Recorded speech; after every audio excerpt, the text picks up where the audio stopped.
La Confédération africaine de football a décidé il y a quelques jours de ne pas retenir le nom de notre compatriote Jacques Anouma sur la liste des candidats à la présidence de la CAF, ce au prix d'un amendement opportun aux lois de la CAF effectué quelques jours plus tôt.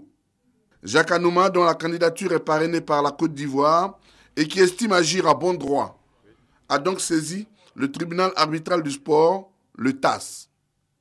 Que faut-il en attendre? Nous avons saisi le TAS pour une décision de fond sur la matière principale du litige, mais bien avant que ce fond de questions ne soit réglé, il y a des mesures provisoires que nous demandons, notamment des mesures qui tendent à permettre aux partis soit d'aller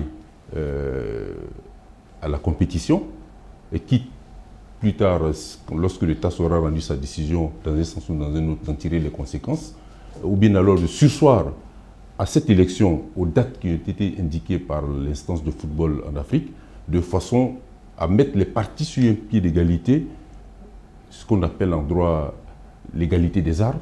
Le TAS va donc statuer sur la requête formulée par Jacques Anouma et ses avocats conseils. Un premier avis pourrait être donné début janvier. Et évidemment, toutes les éventualités sont à envisager.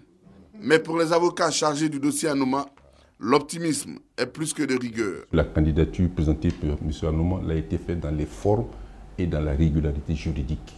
M. Anouma a déposé sa candidature dans les délais requis par la loi, suivant les textes qui organisent la compétition africaine. Maintenant, des individus ont pris sur eux de méprendre ou de contourner la loi, mais ça c'est le fait des hommes. Mais nous nous appuyons sur le droit pour faire valoir les droits de M. Anouma. C'est ce que nous faisons et nous avons confiance parce que nous allons gagner. L'affaire, on le constate, est loin d'être à son épilogue et 2013 pourrait bien apporter un peu plus de démocratie dans le football africain.